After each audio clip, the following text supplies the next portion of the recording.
네, 안녕하십니까. 서울아산병원 정신건강의학과 정석훈입니다. 제가 오늘은 여러분들과 함께 시니어 우울증과 불면증에 대한 얘기를 좀 나눠보도록 하겠습니다. 우리가 나이가 들수록 기분 상태 변화가 좀 잘 생기고 그리고 잠의 변화가 많이 일어납니다. 특히 우리가 겨울 시절, 겨울철에 일조량이 줄어들고 하면은 우울증이 많이 생기고요. 그리고 밤에 되게 이제 일찍 어두워지니까 되게 일찍 눕게 되시죠. 그러면서 불면증도 많이 생기게 됩니다. 그래서 계절, 나이 이런 것들이 여러 가지 관여를 하게 되는데요. 어쨌든 우울증과 불면증에 대한 얘기를 좀 드려보도록 하겠습니다. 우리가 우울증을 마음의 감기라는 얘기를 많이 합니다. 근데 감기는 두 가지 속성이 있습니다. 첫 번째는 금방 낫죠. 근데 두 번째는 또 자주 걸립니다. 그래서 우리가 우울증이라고 하는 거는 우리가 스트레스를 받으면 일시적으로 우울감이 생길 수는 있는데 그 우울감이 지속됐을 때 우울장애라고 얘기를 하고요. 순간적으로 좀 있었다가 금방 좋아지기도 하지만 경우에 따라서는 우리가 스트레스를 받거나 하면 또 다시 발생할 수도 있습니다. 그래서 이 우울증이라고 하는 게 병적으로 계속 지속될 때는 이게 단순한 감정 변화라기보다는 일종의 질환으로서 보셔야 되고요. 그리고 의지가 약해서 생기는 것이 아니라 우리가 뇌의 변화로 인해서 생기는 것이기 때문에 적절한 치료를 꼭 받으시는 게 좋겠습니다. 예, 고칠 수가 있습니다. 우울증은 또 금방 좋아지기 때문에 제대로 치료를 받으시는 게 좋은데 만약에 잘 고쳐지지 않을 때는 되게 보통 부정적인 생각을 많이 하시게 됩니다.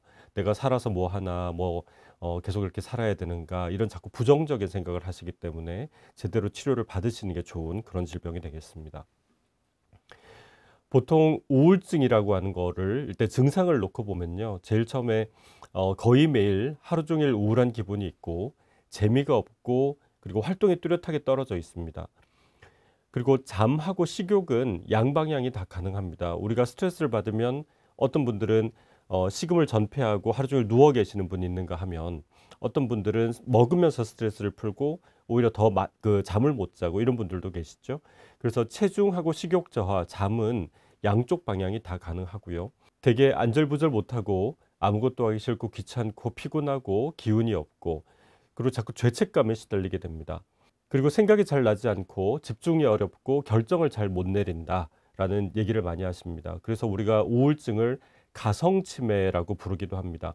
치매는 아닌데 치매처럼 우리가 기억력이 좀 떨어지고 집중이 잘 안 되고 결정을 하기 어렵다라고 해서 그렇게 부르기도 하는데요. 이런 증상들이 많이 나타나고 특히 자꾸 부정적인 생각 이런 거에 사로잡혀서 자살 생각, 자살 시도를 많이 하는 그런 양상이 벌어집니다.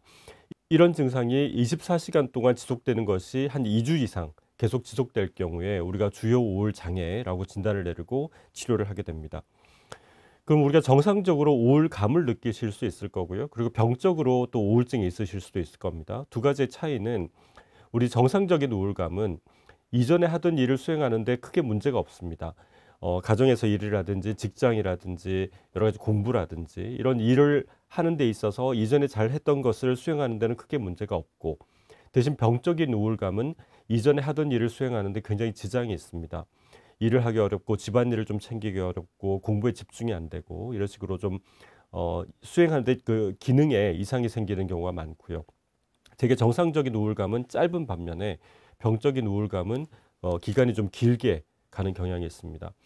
그리고 정상적인 반응으로서는 되게 증상 자체가 경한데 우리가 병적일 때는 증상이 좀 심하면서 동반 증상이 많이 나타납니다. 잠을 못 자고 식욕 변화, 그리고 신체에 뭔가 자꾸 답답하고 뭔가 걸린 것 같은 느낌, 그리고 복통, 허리 통증, 여러 가지 통증이 동반되는 경우가 많고 불안해하고 초조감 이런 걸 많이 느끼시게 됩니다.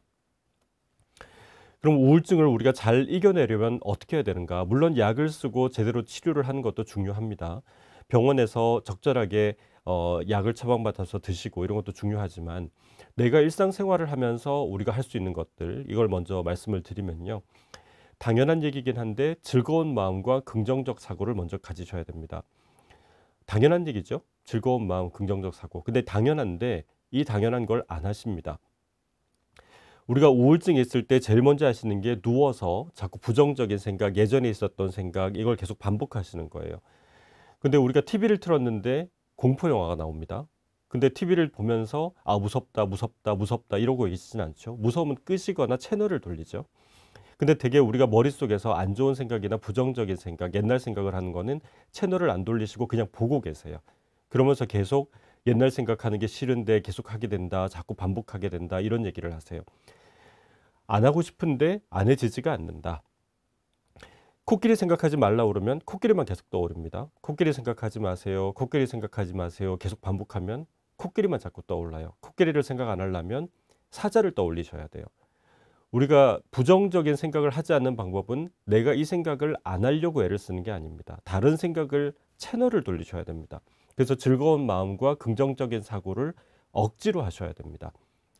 내가 안 좋은 생각을 안 하는 게 중요한 게 아니라 좋은 생각을 억지로 하는 게 중요합니다. 두 번째는 규칙적인 생활입니다. 우리가 많이 듣는 얘기가 규칙적으로 수면 습관을 갖고 규칙적으로 생활 습관을 가져라. 이런 얘기를 굉장히 많이 하죠. 뒤에 조금 말씀드리겠지만 우리가 규칙적인 생활을 잘 해라라는 얘기는 하지만 규칙적인 생활을 그럼 어떻게 하는가에 대한 얘기는 잘 안 해줍니다. 그래서 규칙적인 수면 습관과 생활 습관을 갖는 방법을 뒤에 다시 말씀드리겠지만 아침에 규칙적으로 일어나고 밤에 규칙적으로 주무시는 그 습관을 잘 들이는 게 좋습니다. 세 번째는 활동을 하는 겁니다. 우리가 우울증이 생기면 아무것도 하기 싫어서 내가 기분이 좋아지면 활동을 할게요 라는 얘기를 많이 하세요. 다리가 부러졌는데 재활치료 받으라고 병원에서 오라고 하는데 다리가 나으면 병원에 갈게요. 그러면 못 낫는 거죠. 다리가 아파도 병원에 가서 치료를 받아야 재활이 되는 거죠. 우울증도 마찬가지입니다. 내가 기분이 좋아져야 활동을 하는 게 아니라 기분이 좋아지기 위해서 우리가 활동을 하는 것이기 때문에 가급적 낮에는 집에 계시지 말고 밖에 나가서 움직이시고 활동하고 그렇게 하시는 게 좋습니다. 우울증이 생기면 사람들하고 지내기가 싫어집니다. 남들하고 같이 있기 싫고 사람들이 무섭고 귀찮고 사람들이 말 거는 것도 싫고 그러다 보니까 자꾸 사람들과 함께 지내는 걸 더 안 하게 됩니다. 마찬가지로 좋아지기 위해서는 사람들과 더 같이 지내고 사람들과 즐겁게 대화하고 활동하고 이런 것들을 하시는 게 좋습니다. 지금 말씀드린 부분은 내가 할 수 있는 부분이고요. 근데 옆에서 그럼 가족들도 우리가 좀 도와줄 수 있는 부분이 있겠죠. 첫 번째는 공감하고 들어주는 겁니다.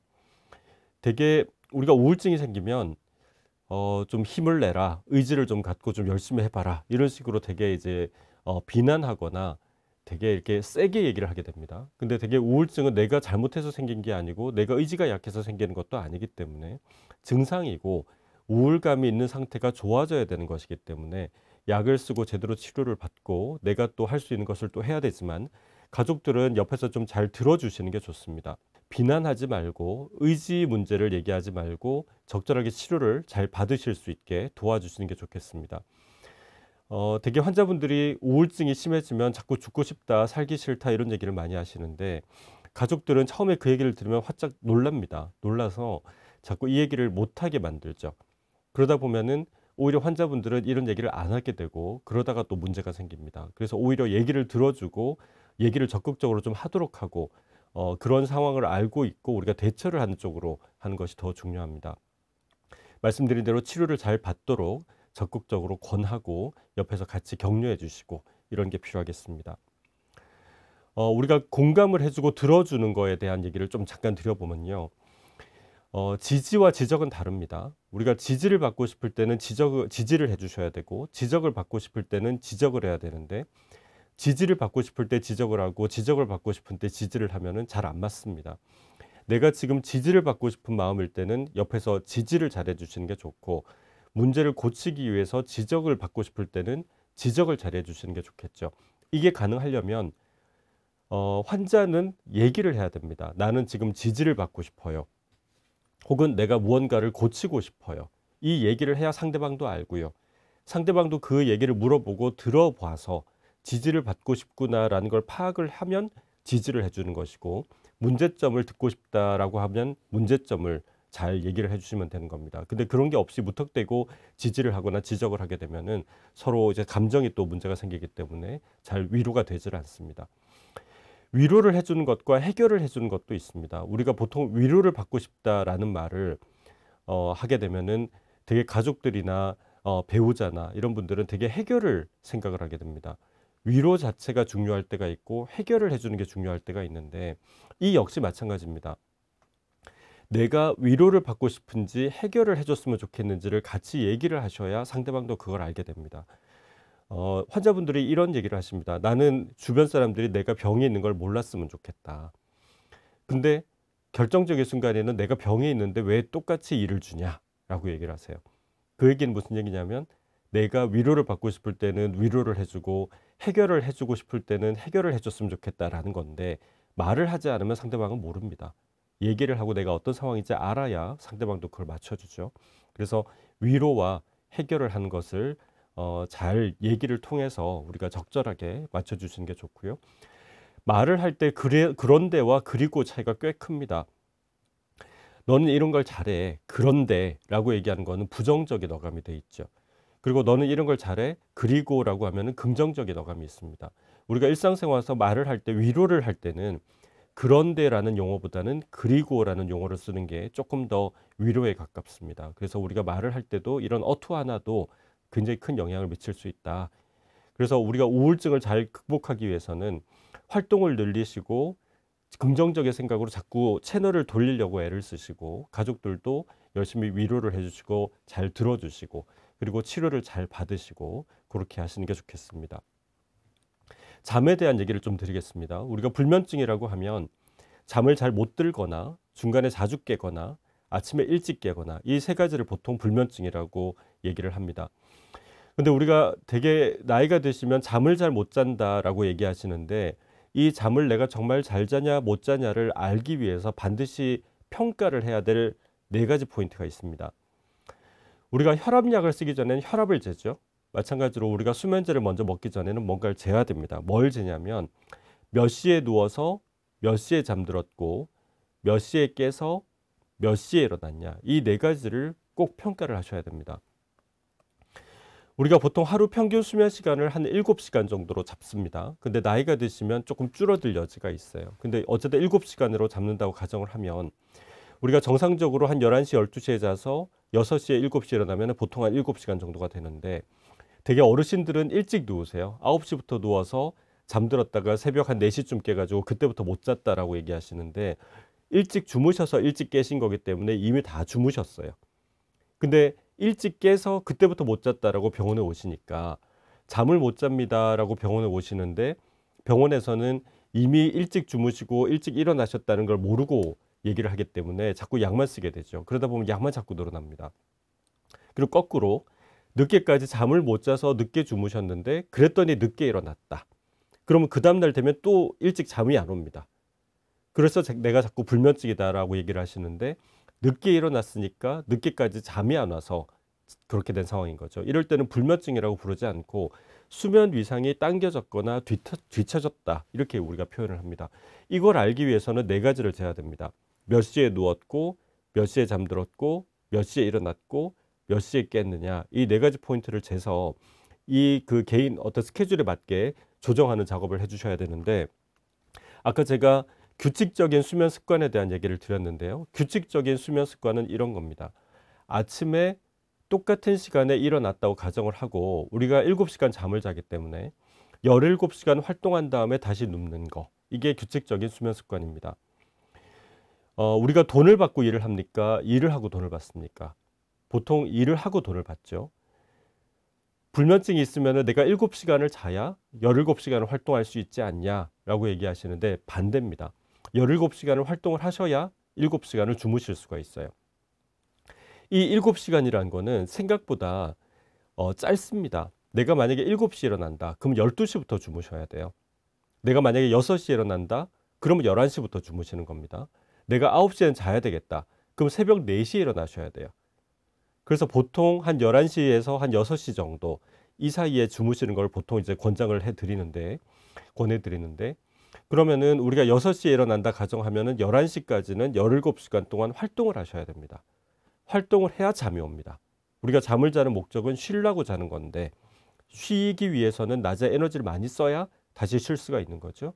그래서 7시간 우리가 쉬기 위해서는 17시간의 활동을 하셔야 되기 때문에 규칙적인 수면 습관이라고 하는 것은 아침에 규칙적인 시간에 일어나고 그 시간에서 17시간이 지난 다음 즉 다시 말해서 거꾸로 거슬러 올라가서 7시간 전, 그 시점에 잠을 자는 식으로 우리가 맞춰 주시는 게 규칙적인 수면 습관을 잘 지키는 게 되겠습니다. 만약에 이걸 지키지 않으면 굉장히 이렇게 몇 시에 자고 몇 시에 자는지 잘 모르는 상태에서 이렇게 굉장히 수면 습관이 흐트러져 있어요. 근데 만약에 7시간을 딱 잘 수 있게 맞춰 놓으면 이렇게 됩니다. 12시에 자고 7시에 일어나고 이렇게 딱 규칙적으로 되죠. 아까는 굉장히 불규칙한데 지금은 규칙적으로 딱 맞춰집니다. 이렇게 되면은 수면 습관이 굉장히 좋아지면서 잠을 더 깊게 잤다, 이렇게 이제 느끼시게 됩니다. 그래서 잠이 잘 안 올 때는 먼저 수면 습관을 평가하시는 게 좋고, 이 수면 습관을 규칙적으로 만드시는 게 그래서 중요합니다. 보통 환자분들이 나는 낮에 누워 있기만 했다라고 얘기하시는데, 낮에 누워 계시는 거는 자는 거랑 비슷합니다. 우리가 밥은 안 먹었지만 초콜릿 먹고 빵 먹고 피자 먹었다, 그러면 밥 다 드신 거죠. 내가 낮에 머리는 안 잤는데 누워 있기만 했다. 우리가 잠을 자는 이유가 쉬려고 자는 것이고, 누워서 쉬는 것은 쉬는 겁니다. 그래서 낮에 누워 있는 거는 밤에 또 못 자게 되죠. 내가 어제 못 잤으니까 낮에 좀 보충하는 거 아니냐. 어제 저녁 못 드셨다고 낮에 2그릇 드십니까? 네, 어제 저녁 못 드셨으면 그냥 끝난 거죠. 만약에 낮에 또 드시면 저녁에 또 못 드세요. 그래서 어제 우리가 하루의 시작은 아침에 일어나는 게 시작이죠. 그래서 아침에 일어나면 새로 시작하는 것이기 때문에 어제 못 잤다고 보충할 것이 아니라 낮에 활동을 열심히 해서 오늘 밤에 잘 자겠다라는 쪽으로 수면 습관을 맞추셔야 됩니다. 잠이 안 와서 누워 있었다. 잠이 안 오면 눕지 않는 게 좋습니다. 누워 있는 것도 자는 거니까요. 잠이 너무 안 와서 일찍 눕는다. 일찍 누우면 원래 더 잠이 안 옵니다. 아까 7시에 일어나시면 12시에 잠을 자야 되는데 9시부터 누웠다. 그럼 3시간 전에 누우신 거거든요. 그럼 누워있는 시간이 늘어납니다. 누워있는 시간이 늘어나니까 효율은 더 떨어져요. 효율을 높이기 위해서는 누워있는 시간을 줄이셔야 되거든요. 그래서 그래서 일어나는 시간을 감안을 해서 그 시간에 맞게 한 7시간 정도에 전에 눕도록 그렇게 수면 습관을 맞추시는 게 좋고요. 수면제를 먹었는데도 잠이 빨리 안 든다. 그런 경우는 되게 수면제를 일찍 드시는 경우입니다. 보통 우리가 수면제를 자기 30분 전에 드시라 이렇게 얘기를 많이 하는데, 수면제는 자기 30분 전에 드시는 게 아니라 아침에 일어나는 시간을 맞춰서 7시간 정도 전에 드신다, 이렇게 생각하셔야 됩니다. 우리가 7시에 일어나면 12시에 잠이 오는데 수면제를 내가 9시부터 먹고 있으면 나는 자기 30분 전에 먹었다라고 얘기하시지만 실제적으로는 자기 3시간 전에 드신 게 돼버려요. 그러면 약이 잘 듣질 않습니다. 그러면 약을 자꾸 늘리게 되죠. 수면제는 마취제가 아닙니다. 수면제를 먹는다고 바로 잠이 드는 게 아니라 타이밍을 잘 맞추셔야 돼요. 그러기 위해서는 아침에 일어나는 시간을 규칙적으로 정하시고 그 시간에 맞춰서 한 7시간 정도 전에 약을 드신다. 그리고 낮에 17시간 활동한다. 그렇게 생각하시는 게 좋습니다. 이 낮에 17시간 활동한다라고 하는 것은 잠뿐만 아니라 우울증을 좋아지게 하는데도 굉장히 중요합니다. 앞서 설명드렸지만 우울증을 해결하기 위해서 굉장히 중요한 것 중에 하나가 활동입니다. 좋아져야 활동하는 게 아니라 활동을 해야 좋아지는 겁니다. 그래서 좋아지기 위해서 활동을 하시는 거기 때문에 낮 동안에 활동을 많이 하시고 많이 움직이셨으면 좋겠습니다. 끝으로 우리가 이런 잠이라든지 스트레스라든지 이런 걸 좀 쉽게 견딜 수 있는 방법 중에 하나로 복식호흡이 있습니다. 복식호흡이라고 하는 것은 숨을 천천히 들이셨다가 숨을 천천히 내셨다가 이걸 계속 반복하면서 우리 몸의 긴장을 푸는 그런 훈련법이 되겠습니다. 그래서 긴장을 하거나 스트레스를 받거나 잠이 안 오실 때는 5초 동안 숨을 천천히 들이셨다가 또 5초 동안 숨을 천천히 내셨다가 이걸 좀 반복하시면 당장 스트레스 받는 부분을 좀 해소할 수가 있기 때문에 일상생활에서 굉장히 스트레스를 받거나 할 때는 좀 자주 활용하시는 게 좋겠습니다. 오늘 우울증과 불면증에 대한 말씀을 드렸는데요.